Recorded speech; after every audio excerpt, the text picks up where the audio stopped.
नमस्कार दोस्तों, आपका हमारे चैनल पर स्वागत है। दोस्तों, आज की इस वीडियो में हम पढ़ेंगे चित्रलेखा उपन्यास की नायिका चित्रलेखा का चरित्र चित्रण। चित्रलेखा का सारांश हम पिछली वीडियो में पढ़ चुके हैं।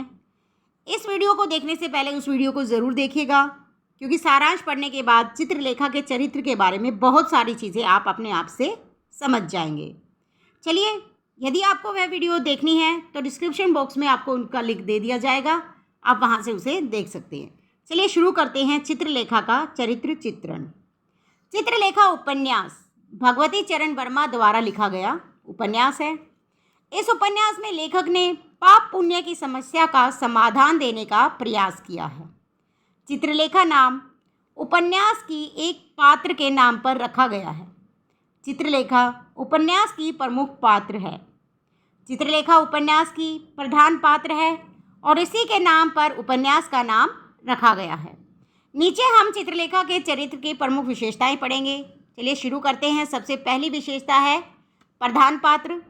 चित्रलेखा उपन्यास की केंद्र बिंदु है। वह उपन्यास की प्रधान पात्र है। वह एक साधारण ब्राह्मण परिवार की विधवा स्त्री है। कौन है? एक साधारण ब्राह्मण परिवार की विधवा स्त्री है। वह एक संयमित जीवन जीना चाहती है।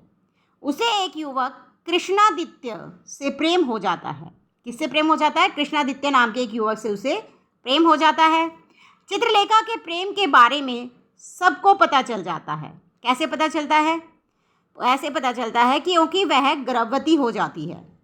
कृष्णादित्य समाज की भर्त्सना जो है सहन न कर सका और आत्महत्या कर लेता है। चित्रलेखा को एक नर्तकी आश्रय देती है। वह उसे नृत्य कला और संगीत में निपुण बना देती है।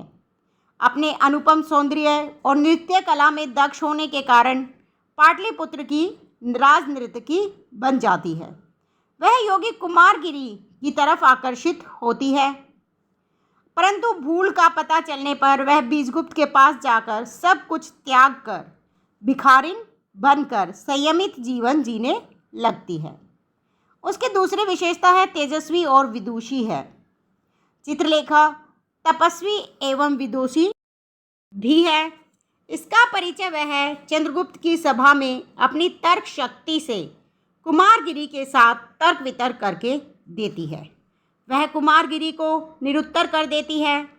चित्रलेखा के माध्यम से उपन्यासकार ने दार्शनिकता के दर्शन कराए हैं। यह दार्शनिकता हमें चार्वाक दर्शन के समीप लाकर खड़ा कर देती है। अगली विशेषता है चित्रलेखा की मनः शक्ति अत्यंत सबल है। उसकी मनः शक्ति जो है वो बहुत ही प्रबल है। चित्रलेखा अपनी मनः शक्ति का परिचय चंद्रगुप्त की सभा में देती है। कुमारगिरी सारी सभा को अपनी आध्यात्मिक शक्ति द्वारा एक कल्पना लोक का दर्शन करा देता है। सिर्फ चित्रलेखा और चाणक्य को इसके दर्शन नहीं हो पाते। क्यों नहीं हो पाते?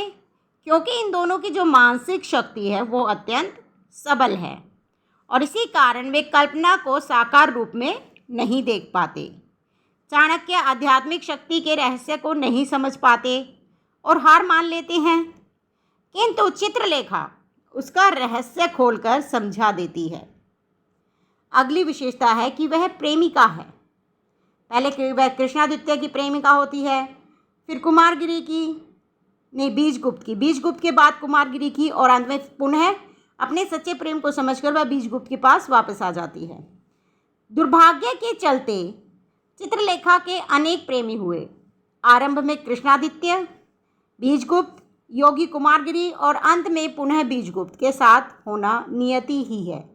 वह स्वभाव से चंचल भी थी और युवा अवस्था में विधवा जीवन जीने के कारण वह अभुक्त कामुकता के कारण भी कई प्रेमी बना सकी। अंत में वह अपने सच्चे प्रेम को पहचान सब कुछ त्याग कर बीजगुप्त के साथ संयमित जीवन बिताने लगती है। अगली विशेषता है कि वह अभुक्त काम वासना का शिकार है। चित्रलेखा 18 वर्ष की कम आयु में ही विधवा हो गई थी। इतनी कम आयु में विधवा होने के कारण उसकी काम वासना अतृप्त थी। इसी कारण वह एक के बाद एक कई पुरुषों के प्रति आकर्षित होती चली जाती है। पहले कृष्णादित्य से प्रेम कर बैठती है और उसकी आत्महत्या के बाद बीजगुप्त से और फिर योगी कुमारगिरी की तरफ आकर्षित हो जाते हैं। यह सब उसकी अतिरिक्त काम वासना के कारण ही होता है।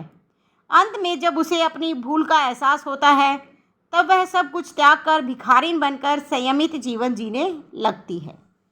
बाह्य व्यक्तित्व के बारे में पढ़ते हैं, ये भी उसकी एक विशेषता है। बाह्य व्यक्तित्व कैसा था? चित्रलेखा 18 वर्ष की अत्यंत रूपवती स्त्री है। वह अत्यंत आकर्षक एवं सम्मोहक है।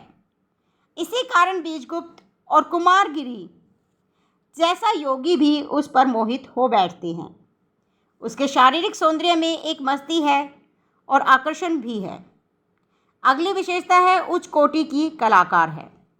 वह उच्च कोटि की कलाकार है।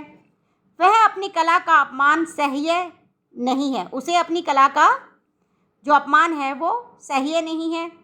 वह कला को सर्वश्रेष्ठ समझती है।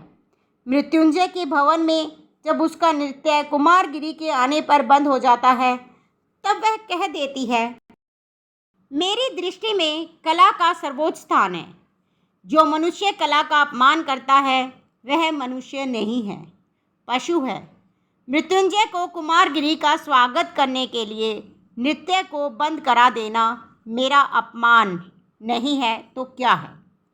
वो कह रही है कि मृत्युंजय ने जब कुमारगिरी का स्वागत किया और मेरा नृत्य बंद करा दिया तो इससे मेरा अपमान हुआ है। चंचल स्वभाव की है।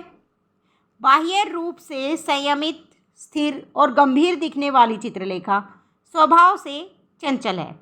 इसी कारण बीजगुप्त से सच्चा प्रेम होने पर भी वह कुमारगिरी की तरफ आकर्षित हो जाती है और उसके आश्रम चली जाती है। अंत में जब उसे बीजगुप्त के बारे में पता चलता है तब वह सब कुछ त्याग कर बीजगुप्त के साथ सन्यासिनी बन जाती है। अगली विशेषता है त्यागी और सन्यासिनी। चित्रलेखा त्यागी भी है और अंत में सन्यासिनी भी बन जाती है। त्यागी कैसे है? जब उसे पता चलता जाता है कि बीजगुप्त ने अपना सब कुछ त्याग कर काशी चले जा रहा है भिखारी बनकर, तो वह भी अपना सब कुछ त्याग कर भिखारिन बनकर बीजगुप्त के साथ सन्यासिनी बनकर चल देती है। विनम्र स्वभाव की है। चित्रलेखा अपनी विनम्रता तब दिखाती है जब उससे कोई भूल हो जाती है। बड़ी जल्दी ही वह माफ़ी भी मांग लेती है। निष्कर्ष रूप में हम कह सकते हैं कि चित्रलेखा उपन्यास की प्रधान पात्र है। वह अत्यंत सुंदर और कुशल नर्तकी है।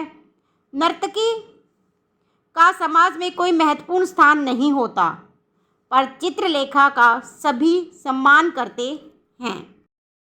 बीजगुप्त से लेकर सम्राट चंद्रगुप्त तक उसका आदर करते हैं। उसके संबंध में यशोधरा कहती है कि वह बहुत उच्च कोटि की स्त्री है। मैं तो यहाँ तक कह सकती हूँ कि वह देवी है।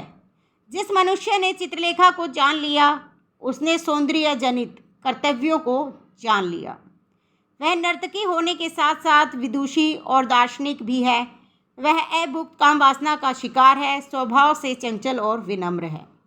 दोस्तों, वीडियो अच्छी लगी है तो लाइक शेयर ज़रूर कीजिएगा। यदि आप हमारे चैनल पर नए हैं तो चैनल को सब्सक्राइब कर लीजिए, बेल आइकन प्रेस कर लीजिए ताकि अगली वीडियो का नोटिफिकेशन आप तक पहुंच सके। धन्यवाद।